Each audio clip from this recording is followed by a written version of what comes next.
I think that one of the greatest things about having an LLM is that you can get your docs written so much faster. I mean, that's a double-edged sword, but I think everybody complained about writing docs before, but that was like everything that would make your project successful. This is Devolution, bringing development back to speed, back to focus, back to freedom. I'm Nicky Pike. Okay, so everyone is talking vibe coding, but here's what nobody's showing you: the infrastructure that actually makes it work. We've got one guy, 6 months, built a full production music platform handling payments, audio processing, and streaming across the web and mobile. He's got zero investment capital, he's live with paying customers, and he did it by automating AI agents in coder workspaces, letting them run while he sleeps. This isn't vibe coding, this is industrial strength AI development. With me today is Noel Jackson, founder of Sonica, a music platform. Noel spent 25 years building products. He was an early Automatic employee on WordPress.com, a CTO at Hotel where he saved them millions, and he walked away to build something that handles the full music lifestyle from jam sessions to sales with zero platform fees. Here's what makes this a two-code episode. Noel orchestrates multiple AI agents in coder workspaces while he focuses on the architecture. He's not coding, he's conducting. He'll tag the GitHub issue, coder will spin up a workspace, AI executes, he reviews the 75 to 95% completed work. Before Noel shows us how, here's the challenge. Everyone's obsessed with which AI model to use, but they're missing the critical piece: the infrastructure and process that lets AI agents work without interruption. Noel's about to show us. Noel, welcome to the Devolution. Thanks for having me, Nicky. Glad to be here. All right, before we jump in, anything you want to start us off with? Let us know before we get into this. I think you said pretty much everything. So yeah, let's have some fun, and I'll show you guys my code and my process. All right, so first let's kind of walk through what led you to this. So you traded being a CTO for building the Sonica solo. Walk me through your decision, right? You had a successful exit with that hotel when it got acquired by Hopper. This is something that most people would just take the money and run. What made you think, you know what, I'm going to build a music platform for myself? Well, I think I'm just that kind of guy. I wanted to build this for quite a while, and I think I let the real job get in the way for far too long. And it just seemed like the right thing to do. And it's not very often that you get the chance to put all your skills to the test, and like there's always these things in your mind that you're like, yeah, of course I can do that. It's no big deal. But not a lot of people actually get the opportunity to really do it. And this was a project that was really intensive on the front end, really intensive on the back end. I think music platforms in general are kind of unforgiving in terms of what the audience expects, so there's a high level of standard to it. So the design has to be really nice. The UX has to be great. And I was going to have to build this for web, mobile web, and native platforms at the same time. So a lot of fun challenges. And I thought, at the very least, this is going to give me a run for my money. And it turned out to be a really successful project, and very happy kind of how the stars have aligned for where technology is today as well. I feel like I kind of got lucky. Well, and you're a musician yourself, right? You told me you like electronic, you like techno, but you said there was never really a good place for your music. What did you find that was broken about the existing platforms that kind of pissed you off enough that you wanted to build Sonica? Yeah, so I never really felt like there was a place I could keep everything and it would stay private, and that I could share it in the way that I wanted. As a musician, I just wanted something simple that was really nice and fast. Had to be fast. So, right. I wanted to be able to drop my tracks in, keep everything in one place, be able to pick up my phone, go for a walk, leave comments at specific times, and then be able to share that really easily with anybody, a lot of people, just a few people, get some feedback on it. And then as the process unfolded, I thought I'll add in the ability to sell stuff too. Yeah, so kind of was scratching my own itch. I wanted to build really like what, as a musician, I expected for a music platform to be, but really kind of even more than a music platform, really a tool for the life cycle of a song. Was there a specific moment there? I mean, was it a specific track you had? Were you trying to share something? What made you think, man, I can do this better? There's got to be something out there for the rest of us. There really wasn't, at the time when I first had this idea, there really wasn't. There was SoundCloud, you can put something in like a private playlist and you can't really share it very well. And after I had this idea, a couple competitors hopped on the scene and they came up and they really just focused only on the organization. So for me, Sonica is organization, sharing, selling, and promotion. So you can keep your music private in, encrypted storage, granular permissions to allow you to share it. You can share it just like a Google Doc, open it up and be public, or, add people and granularly control it.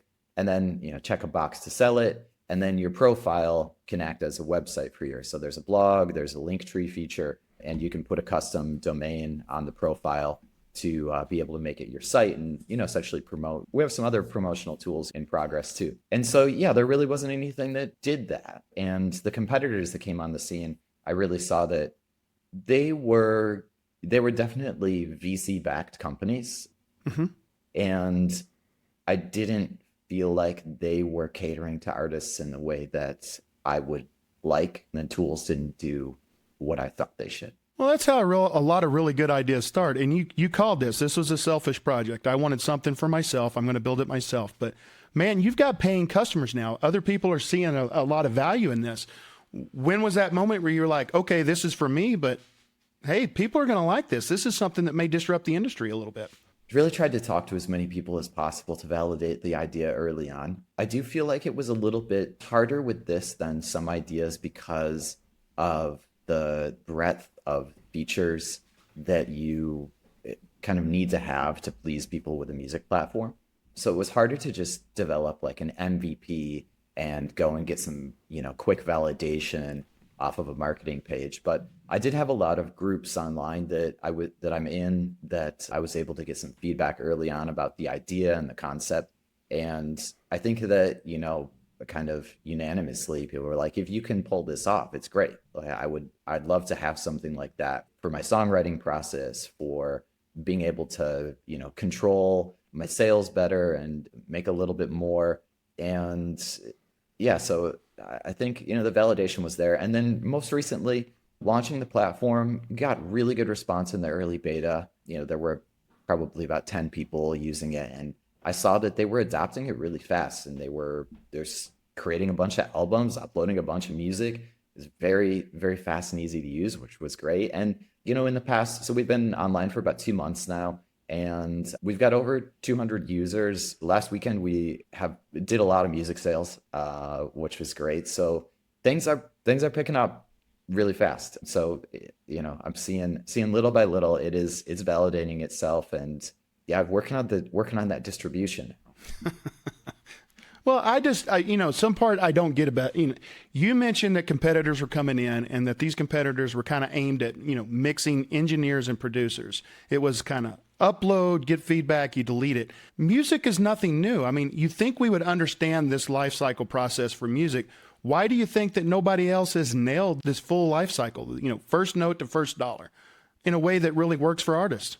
Yeah, I think that they're just not musicians. I think that they're looking to make money. And I think that, they probably have some good thought process about that. Sorry, my cat's going crazy right now. Cats always make things more interesting, buddy. Yeah, I mean, I think it's mostly about put a product out, trying to get people to subscribe and follow the money more than anything. I think, I'm not doing that with this project. I am building it in a way that I hope that it is sustainable, that I can make a living off of it, of course, but definitely not a tool for exploitation of artists in any way. And a lot of the competitors, they're VC backed, like Anderson Horowitz, something like this. So big challenge, I think. And I find that really interesting because you're not taking it's a zero platform fee. Sonica takes no fees in except for, I think, extra storage, and you can explain that. Do you think that's part of the appeal, or is it just because I'm a musician, I know what I want, what's bringing people in, what's getting you those paying customers? Yeah, I think that the feature set and the beauty of the platform is, first and foremost, people see it, they use it, they realize this is really fast. It's really nice. It's extremely customizable. And then they realize, yeah, I'm not taking any fees out of the platform, out of their requested payment. So if they say I want $20 for the album, they get paid $20. Mm-hmm. We have a donation model. So if people are checking out and they feel like the platform is useful for them and they want to donate to us, they can donate. So I think that this kind of on its own, there's no pressure. We're not forcing you to give us a cut. That makes a big difference. And on top of that, I think that we have the model where we're just trying to provide services as the add-on. So if you feel like you'd like to have a link in bio that you can click on it, have all of your links, and then you can play music from inside your link in bio link, we have that service. If you want to have a site where you have your whole catalog on it, anyone can come and play it, you can have everything in one place. That's a service that we provide. And if you need more storage, you want to have a bunch more private storage, then we charge for the storage because it's really hard to find free storage. That is true. Yep. So. Well, let's kind of walk through what got you there. So, your timeline's pretty wild. You said you did this in 6 months. You started this during the pandemic, and you realized that building an app was way harder than it's supposed to be. So you kind of turned to AI. So walk me through what led you to AI, and what made you think that AI would be different than just programming this yourself? Yeah. Well, the first version of this that I built during the pandemic, it was such an MVP, it was almost useless. So it really it worked and it played music, but you couldn't scale anything. This was a terrible idea, but at least it pushed me down the road where I figured out what are the really hard pieces of this. And they're kind of hiding. A lot of this stuff you think, of course, I'll figure out a solution to that. It can't be that difficult. And then you realize that's actually pretty tricky. So the second version of this, I was working as a CTO, and I had been, fiddling with this project on the side, thinking I'll eventually finish it. So I decided I'll actually finish it. And that was when AI kind of started to get not terrible, really. I would say not terrible. Yeah. Yeah, last year so this was September last year that I really went all in. And I think this was when Claude Sonnet 3.7 came out, and it was the first model that actually kind of got some things done for you. And I felt like, wow, this is amazing. So I use it as much as possible, mostly using Windsurf and Cursor, all these things that run on your own machine. It felt like a boost, but not a gigantic helping hand, not like another employee or two. I would say now my setup definitely feels like I've got a few people working for me, figured out what the process should be. And yeah, we're shipping a lot more stuff with a lot more stable code base too. Well, and you said something in the pre-interview that I found, it was a great comment, that you said AI finally became useful enough to move at the speed I wanted to when 3.7 came out. So what was it that specifically changed? Was it the context window size? Was it the code quality? Or just, kind of the ability to understand what you wanted for your architecture? Yeah, I think 3.7 was a big step up. Code quality was much better. And definitely, I think that's in part to the bigger context window that it had from 3.5 to 3.7. 3.7 included thinking model too. I don't believe that 3.5 actually had that mode that was the chain of thought. So the 3.7 chain of thought seemed to make things much better. Okay. Well, I know one question that's going to be on everybody's minds, because you talked about we're handling payments. Artists can get paid. They can ask for, here's the cost I want for my album. You vibe coded this, and we're hearing all these horror stories about people that are vibe coding apps, and hey, look at me, I vibe coded, and then they get hacked. You're handling payments, you're handling authorization. What's different about what you're doing? How are you not going to become one of those horror stories that says, hey, Sonica just got hacked and everybody lost payments? What are you doing different? I am an engineer by experience. So, originally I was a designer, then, designer, front-end engineer. I ran 8 Kubernetes clusters, pretty much full time during my position as CTO during my last job. So I've had to do everything in my career. So for me, this is like a little bit more than vibes, and I have a lot of experience in security, and definitely not worried about it on my side.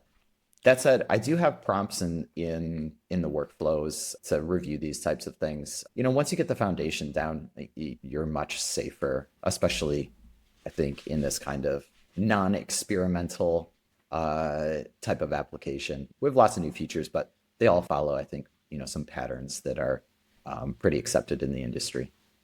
Okay. So you said you had security prompts that you use to kind of vet your code, and a lot of people talk about the quality of AI code. So when the security prompts, it almost sounds like you got a little bit of a fox guarding a chicken house here. You're using AI to validate AI. Kind of walk me through your process there and how you make sure that your prompts are providing secure code for you.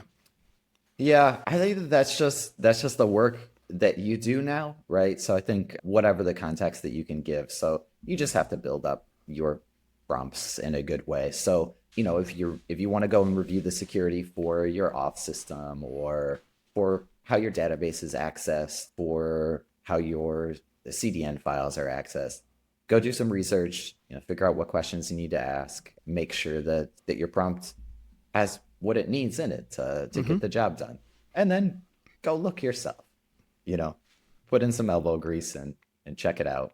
And on top of that, so you're using AI to write the code, you're using AI to secure the code. The other thing I've found very interesting is you told me you hated the typing, that you don't even really type much anymore. You use, I think it's SuperWhisper. You talk to your AI, you tell it what you want it to do, and it goes off and does the work for you. And all you got to do is come back and double check it. That's a fundamentally different workflow. That is pure conversational to the nth degree. Tell me about that. Does that really work for you? And how long did it take you to get comfortable with just talking to your computer and telling it what you want it to do?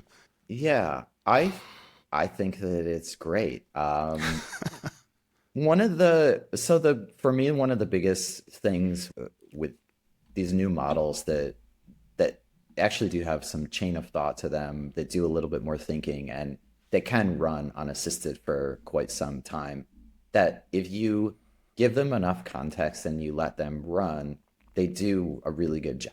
And they even kind of validate themselves. They go, oh, actually, this wasn't right. And you can see, if you let it go, that it does what it should, kind of like a human. If you tell them, hey, this is the task, they're going to go off, they're going to figure some things out. They're going to find that the first way that they tried it isn't the best way to do it. And when you're speaking to SuperWhisper, it's a little bit different using that than it is to just be typing. Because when you start out, say, your first experience using AI coding tool might be with Cursor. So you're typing into Cursor and you hit like the escape key, you stop it, and then you type something else, and then you hit return and you see it's doing the wrong thing, then you hit the escape key, you just keep on interrupting it. And so that's what I find a lot of people just continuously do, and waste a lot of tokens on, waste a lot of their mental effort on just like fighting this machine. So the one thing with SuperWhisper is that when you talk, you can get a lot more information in, but it's not as fast of a process, because there's a little bit of a delay between when you start talking, when you finish talking and hit that key to then convert it into text. So I find that if you slow down and you talk it out and provide more context, more information in there, that the process is much smoother, less error prone. So I've found that it can be slightly infuriating sometimes that your voice isn't, as fast as the speed of thought, or you can type faster than you can talk, this kind of thing. But yeah, for me, it's a much better solution. My hands hurt less because I Less find carpal that, tunnel. yeah, the problem with machines being so intelligent is that you still need to interface with them, and you can only contextually manage so many different stories going on at once. That's one of the problems. And also you can only type so much in a day to the machine. So yeah, I love the SuperWhisper application, and how it lets me, sit there and be hands off for most of the day anyway. Well, and I think a lot of people do that. I personally, I do it. I call it diarrhea thought, right? I just spew everything that I need out there. Here's what I'm thinking. Here's what I want to do. And I do find that when I talk it out, I'm a little bit more, I won't say concise, but I'm a little bit more thorough in what I'm saying, because I kind of lose a little bit between my brain and my hands when I'm doing the keyboard. I'm trying to be efficient with the keyboard. I'm not getting all my thoughts out there, because you're right. It takes a while to type stuff out. So it seems like this is a workflow that may get you a better, I'm going to say, a prompt going in, because, that's one of the things that AI is really good at, is it can jump in and it can really kind of organize your thoughts a lot better. So if you're just kind of spewing them all out, it will help organize them and then put that in. Is that what you're finding when you're using this workflow? Yeah, I would say it is. I'm really trying to find all of the ways that I can have better instructional prompts. I can have more thorough specs.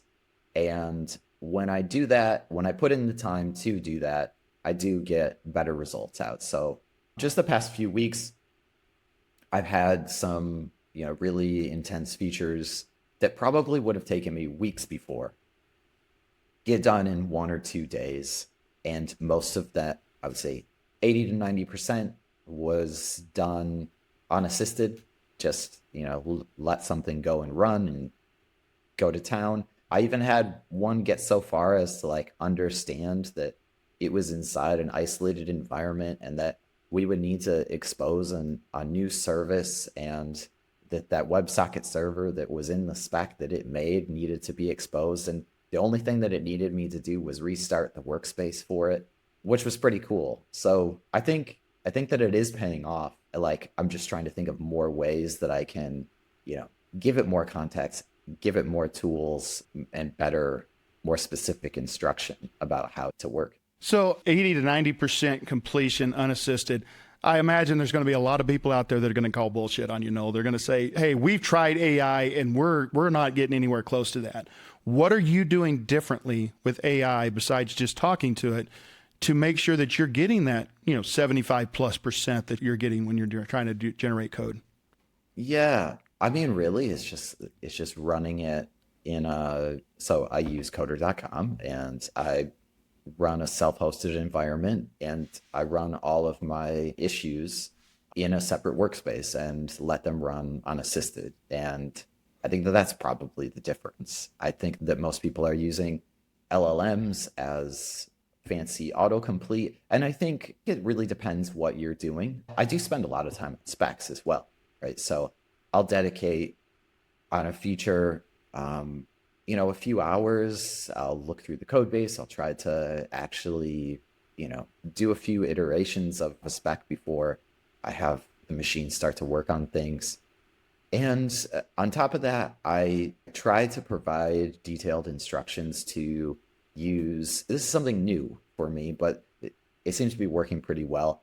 I tell it to use Playwright MCP server to go and open the site, and I'll tell it what that feature is and kind of how the site looks and, this type of thing inside of the prompt. And it uses Playwright, and this helps a lot. It's not magic yet, and I'm trying to work on prompts to make that part better. So it's much more specific about how it uses it, what it does, how long it waits. I find that LLMs are a little bit bad with looking at logs. They kind of look at these logs and they tail it in a way that they're trying to reduce the amount of tokens, but they don't know how to search through the logs the right way. So then they're like, everything's working great. They're like, but you can clearly see it. Nothing is working well from the logs. So I'm trying to get better at that part. So I think that those things make a difference, but I think also that, I guess I already said this, but having your whole environment just in a way that you can let something go to town on it and break things without needing to worry about it makes a big difference. Because I think probably most people that are working locally, they're not orchestrating their services properly, and they're kind of worried about even a database reset. I just work on I should be able to reset everything, in 1 second, boom, fresh slate, everything. And that stuff is such a pain to set up. but you got to do it. That, Right. the faster your workflow, like the quicker your results are. So, if you spin something up and it doesn't go the way that you want it, well, you did something wrong. That you gave it incorrect instructions, or you're trying to get it to do too much at one time. So like break it down into smaller pieces, etc. Have it start fresh, and you'll probably get what you want out of it if you're guiding the process the right way. Yeah. All right. Well, two things I said there before we jump into the two code portion of this and start getting some demos. So first, I agree with you. It's the freedom of abundance is kind of what I call it. When you have, basically almost unlimited amount of workspaces that you can do, you're willing to go out and try and experiment and do some new things, because if it goes wrong, you don't have to go back all that stuff out of your local laptop. Now, so I do agree with you there, but one of the things you said is that you've gotten really good at writing specs. Kind of talk us through, before we get into the demo, how you do that. Are these specs MD files? Are you putting them in a Google Doc? Are these transcribed from Whisper? What are you doing to create these specs? I keep everything on GitHub. I use GitHub projects like to try keywords to somewhat keep myself organized and try to guess what might come next. Inside of there, I just I talk everything out, and I use the Claude built into my GitHub Actions for the specs. So I will, say something in plain English pretty long and say that this is the spec that we need to make. This is the code changes that I think we should have. This is the layout for the feature, whatever it might be. And then I get a few revisions of it going through, and then I copy whatever version of it is for my spec that is the final. And then I put it in the issue description. So I clear out everything there, I put it in, and then I have a label, pop a label on it, and then it spins up my workspace and goes to town on the spec. So yeah, I'm just doing normal research. I use Claude Opus for the specs because it's kind of, it's the smart one. It does really well, with these larger amounts of data, and kind of looking through the code to make sure that what I'm saying to try out might actually work. Yeah. All right. Well, I think that's a perfect segue. We're going to call the interview over. You have talked a great big game about orchestrating AI agents in coder workspaces. You've said that you're getting 75 to 95% completion rates with AI, and you're shipping features while you sleep. It's time to back this up and show us what this does and how you actually do this. Are you ready to do the demo? Yep, I'm ready. All right, bud. It's time to put up or shut up. Let's do it. Okay. So walk us through. What are we looking at here? Okay, so this is GitHub Issues, and this is just how I organize the features that I'm working on. Obviously, they're not perfectly in line, but it gives me a general sense of where I want to go. And I think when you're working by yourself, there's a great tendency to just ignore this stuff. So I think GitHub Projects is great because it's just so simple. You can't really go wrong with the way that it forces you to just think instead of plan endlessly. So I build a spec that's pretty in depth. I guess it depends what the feature is. With this one, I might take this and try to see break down the tasks a bit. This one's for a newsletter system, so I want to develop a system newsletter that I can send out to my customers, some updates and things like that. And I want to build it in so that I can have some assistants help me send out some emails and these types of things in the future. So yeah, this includes a bunch of Go code, some admin settings screens and stuff like this. And this was all with Claude Opus. And you can see down here, I was working on this in a few different iterations, going through saying, this is what we should do. This is, we should do it different. We should do it different. And then the way that I get these launched is I just go and I have a label called needs workspace. Mm-hmm. And I just add that label on. And then the machine boots up and runs that issue. And when you say machine, you're meaning the coder workspace, right? Yeah, the coder workspace. So I'll go into my code here, and I'll open up a workspace that has, so we can look at some of these files a little bit easier. So, Well, and a couple of things I noticed there. yeah, Your GitHub issues are far and above what we see in most GitHub issues. And so I'm guessing this is part of your spec. This is part of your prompt, because when you're opening up the workspace, it's going to take the issue and that's explaining what it is. So I'm guessing you're spending a lot of time on these issues where you're not typing, you're getting these issues so that they're as full function as they can be to get the prompt into the AI, right? yeah, exactly.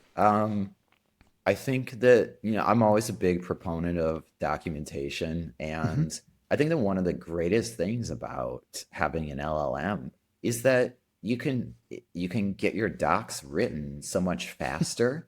I mean, that's a double-edged sword, but I think everybody complained about writing docs before, but that was like everything that would make your project successful, right? Now you get that for free. You should probably just do it. So the more that you can document, the better. And yeah, Well, so it's taking time out of your day. That's something else you that's don't true. have to go back and clean up. This is something that's just happening automatically. Right, right. So yeah, I spend a bit of time on that, and then so these are three workspaces that I've got running right now. I can show how the code is and sort of how it orchestrates itself. It's very simple. So let me actually open up this one. Oh, sorry, I opened in a new window. There we go. Okay. So, and apologies for the blinding white screen here, but I Dark mode fans all over the world are screaming at you right yeah, now. this is the one thing I got to upgrade in my workflow is to force it to pick out a dark theme, but Mm-hmm. this is still you got to prioritize, right? Mm-hmm. So the structure for my repo is that it's a mono-repo. Have some apps here. The next app, the backend processing service, the Expo app, which builds the Android and the iOS. Then I've got a docs folder, which has a ton of plans in it that are things that I work on. These end up going into the GitHub issue in many instances. Kind of my workspace plans here. Some architecture docs. I don't have a ton of these. I should have more. Kind of explains like what my music player does, how it works, how the audio pool manages instances, this type of thing. Some different workflows, some like really simple stuff, how you can use the Kubernetes cluster, how the state store works. I have a Zustian store, how to do migrations, the way that I like migrations to be done, what not to touch, what to touch, how to name things, this kind of thing.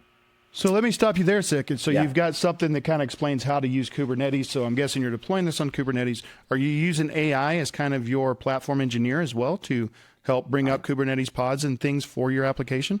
absolutely. Wow. Absolutely. Yep, Okay. I do. Yeah, Kubernetes is amazing. The pain about Kubernetes is managing it. But I mean, I would actually say it's not even the managing it, it's typing the commands to manage it.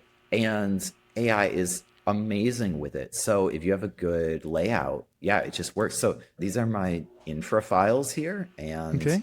yeah, I got some manifests for the app, ingresses, secrets, my processors. Yeah, tail scale. I've got the full rundown here, and I could not do this 100%. I would not be able to be where I am with this product. Like we're transcoding a file into 4 different formats due to necessity.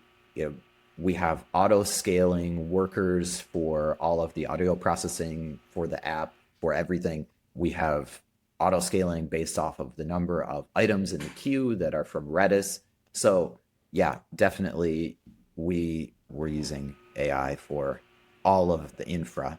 I think that's incredible. I think that's something that a lot of people aren't talking about is we're Yeah. seeing a lot about code generation and how it can be a code assistant or help you with code and documentation. But you're showing that this can also be your infrastructure guy. This can be your infrastructure teammate and your platform engineer to help you manage the infrastructure that you're going to run the applications on. Yeah, absolutely. It's actually, I think that it's faster. So you get a better result when you manage your own infra. I use Hetzner for all of our servers, and they have the best service and the best costs. So Okay. I have a cluster with dozens and dozens of machines running, and I would never be able to afford this if I was running on AWS. No offense to AWS, but Oh, huge plug for Hetzner there. yeah, Hetzner is phenomenal, and being able to do things the right way and actually orchestrating things in this manner is so much faster than using many other services. Just how you're able to directly connect with things, to very deliberately scale things. Kubernetes is amazing. And a lot of people complain about it. They're like, Kubernetes is too busy, it's too complicated. It's not really, but can be overwhelming if you don't have an assistant. But now we do. So yeah, I would like all of these expensive, SaaS hosting businesses. I try to avoid that at all costs. And then, Well, and I think that's just common. Me Yeah. and you have been in this game for a long time. Kubernetes is, I won't say it's new, but it's a newer technology. And it's hard to kind of shift our minds from what we knew to something new. But you've got AI coming in. It's acting like, the guy that's been in college that grew up on Kubernetes. So, of course, he knows it. So it's a little bit easier just to tell him what you want it to do and have AI go out and do it, or her. Yeah. So yeah, then we got some shared packages down here, some database migrations and stuff. And then up here, we've got the GitHub Actions workflows. And this is kind of where all the fun stuff happens. So I would also, huge plug for Claude code on GitHub Actions. This is also something that is very complex to, I guess not complex, it's very tedious to write out, especially if you want something where, for instance, let's go look at the deploy development. So the deploy development here, it tests the processor, it builds the app, it builds the processor, migrates the database, deploys the app.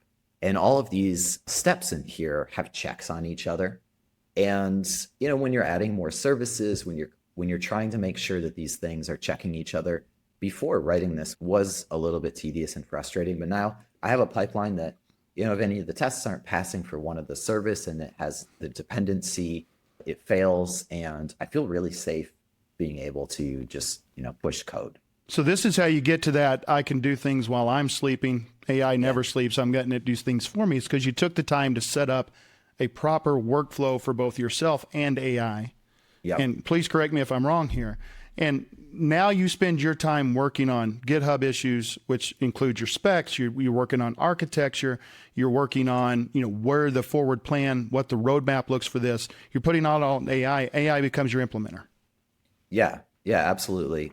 For example, like the other day, I had some 500 errors on an ingress.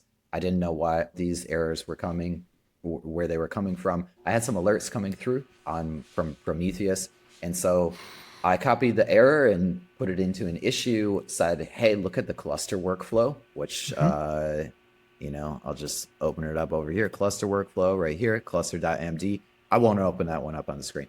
Probably not. People be screenshotting that and taking your secrets. But it says like, here's how you log in and everything. And so I basically, say, hey, figure out what these 500 errors are. It does. It presents some solutions for me for how to improve the manifests to get rid of this. It was that there were some incorrect timeouts. If, figured it all out. Yeah, it's pretty wonderful like that. And then we go into the coder workspace on issue. So this is kind of the magic sauce here. And the way that this works is pretty easy. So it just pulls out the issue details from the GitHub issue, sets up the coder CLI. Then that's it right here. Create coder workspace. Here are the parameters. Here's the repo.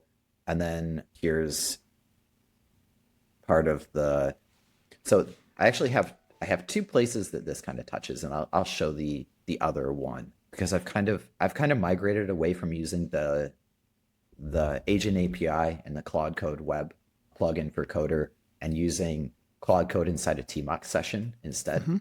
But this is how we pass everything through. It's really just in here. And then, this is pretty much normal stuff as when it boots it up, it posts a little comment inside the issue that just says, hey, here's everything running.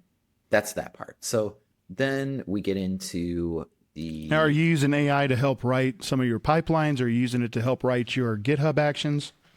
all of it. Yeah. All So of it. you say you walked away from being a CTO, Noel, but you really didn't. You're still a CTO. didn't. You're just now you got a bunch of virtual Yeah, employees. I do. And yeah, I mean, this is the way to be a CTO. I mean, it definitely, I think, just from like my time a few years ago, it was very expensive to be able to just have people help you get to the place that you need to be stable.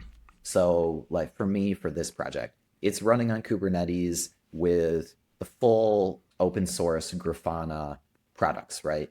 And before, I think still what a lot of people do is they cut corners. I'm not going to figure out how to install Grafana. I'm not going to host my own Prometheus. I'm not going to host Alloy. I'm not going to host this stuff because I don't know it and it's time consuming. So you either pay Datadog or you hire other people that know how to do this. Then it's just a headache. So you don't. So you try to throw money at the problem, really. You don't have to do that today. It's not hard to get this stuff installed, especially when you have help. And yeah, thankfully, I mean, it's crazy, but yeah, thankfully, all Claude Code helps me get to the point where I have an amazing observability pipeline. I have OTel on all of my applications. I have all of these dashboards created and functional. I have OAuth login into all of my control panels so that I don't have to have a bunch of different logins, right? I just open it, I get in. And yeah, so yeah, thanks to AI. Well, and since we're talking about infrastructure, explain something else. So you go in, you tag your GitHub issue with needs workspace. That brings up a coder workspace. What does your template look like? What kind of tools are you bringing in? What does your template look like? What do you need in order for that to run efficiently? Yeah. Okay. So this is the fun stuff. So this is the template. We have a Doppler token. So I use Doppler for secrets management. I love it. There's nothing quite like it. A GitHub token so that the GitHub CLI can be accessed. Claude Code OAuth token so that I can use my Claude Code Max subscription from inside the workspaces. Very important not to be spending a bazillion dollars on Anthropic credits. Docker Hub logins, AWS logins, just to be able to pull images faster. This is actually a big one. I use Supabase for some of the Postgres features and for the Postgres database. And I found that when I was booting up a lot of workspaces, it would be requesting images too fast. So you got to log in to reduce the rate limiting. And then these are really just these GitHub parameters. These are passed through from the actions, right? So the action that I just showed, and it connects into this. You got the repo, the issue number, the issue body. The issue body is actually not used anymore. I found that my issue bodies were too big and would break things a little bit. So interesting. The way that, let's see, so we go down. I spent a little bit too much time on this part. So I'm running Docker Compose locally for my dev environment. And so that's what I wanted to run inside of the workspace. Okay. The Docker and Docker was a little tricky, but thankfully I got there, figured it out. So this is the Docker image. I build a special to make the boot up a little bit faster. I have some tools built into a Docker image that I use as my base image. And so then this is the Docker container for the workspace.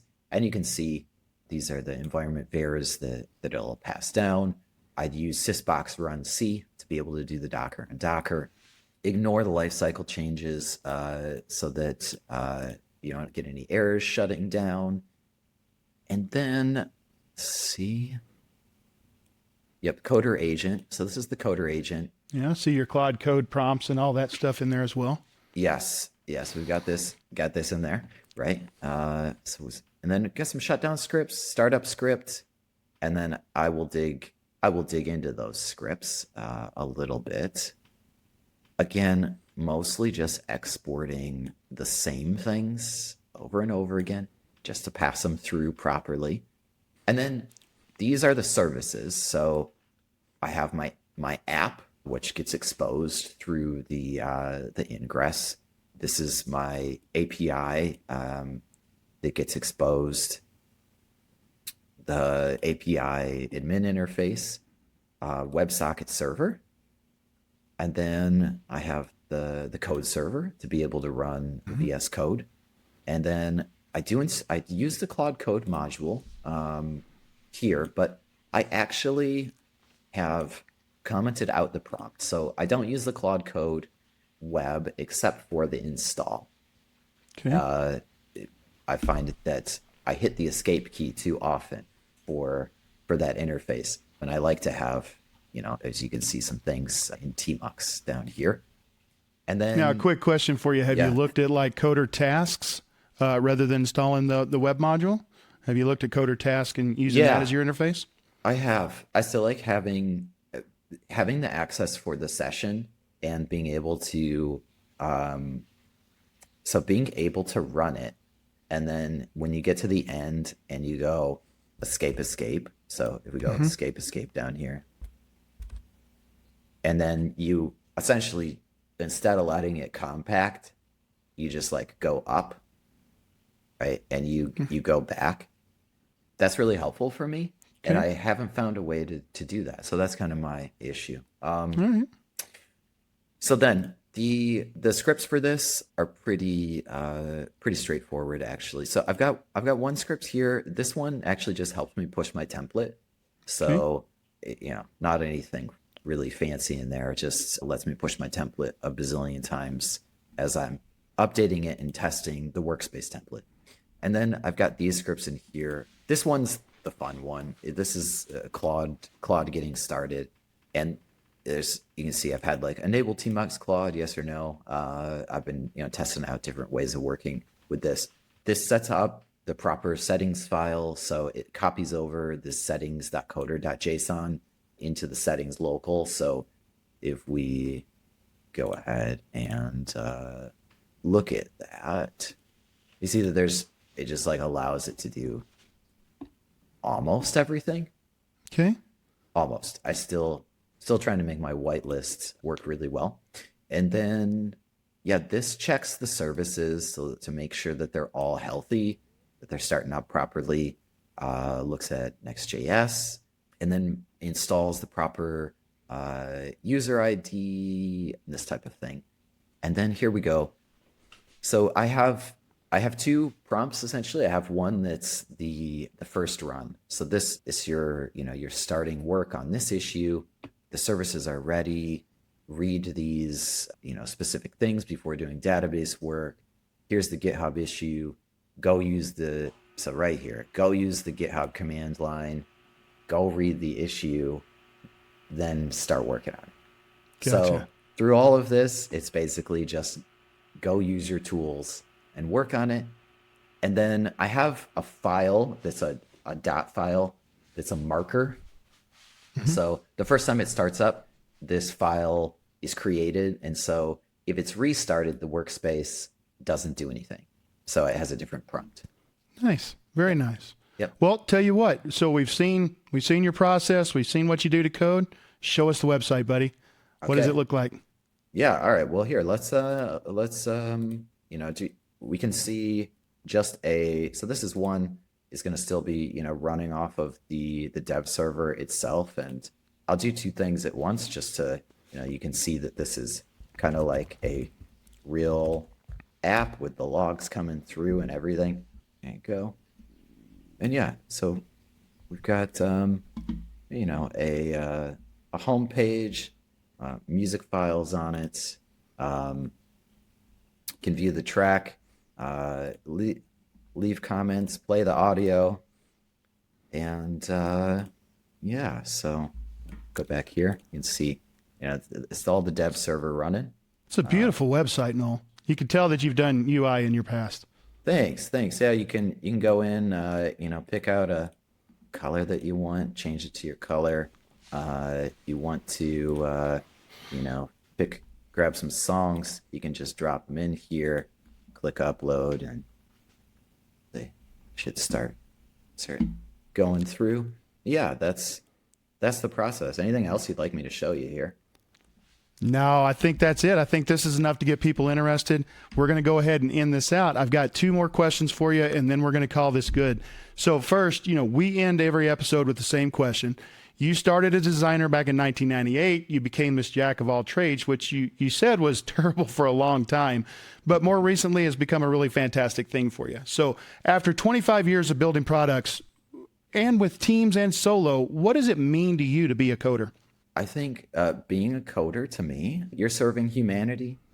Sounds pretty grand, but right. That's kind of the way that I look at it. This is it's a really impactful career to have, and that it's your opportunity to serve humanity. And that's the way that I look at it. So you got to do whatever needs to be done to get the job done, and you need to make sure that you're doing it with integrity. Really, really, really important. Awesome. All right, buddy. Last question. Spiciest take. So you mentioned that vibe coding seems like fun, but the architectural decisions matter more as AI gets more powerful. What percentage of AI developers do you think are going to hit the wall when they realize that, if they're not paying a good attention to their architecture, that AI generated code is unmaintainable spaghetti? Or are they going to learn how to architect for AI properly? Good question. I think that for a while, it's just going to be an incredibly dangerous tool. So yeah, I think most people will experience a lot of failure and frustration and a lot of tokens spent, very similar to back in the day when these Dreamweaver came out and there were WYSIWYG site editors. The hard part is definitely much deeper. So yeah, I think it's going to be a tricky one. Well, it's always darkest before dawn. Right. Absolutely. Well, Noel, I hope you enjoyed your time here. I want to welcome you to the Devolution. You've got a great product out there. We'll put links up in the show notes so people can go and find it. If you're a musician, take a look at this. Before we leave, any parting thoughts? No, thank you very much for the opportunity. I'm such a happy user of Coder and really happy to be able to show the way that I've used it. So appreciate it. No, you built a great product, man. We thank you for being on the show, and we'll talk to you soon. Thanks. Thank you for listening to Devolution. If you've got something for us to decode, let me know. You can message me, Nicky Pike, on LinkedIn, or join our Discord community and drop it there. And seriously, don't forget to subscribe. You do not want to miss what's next.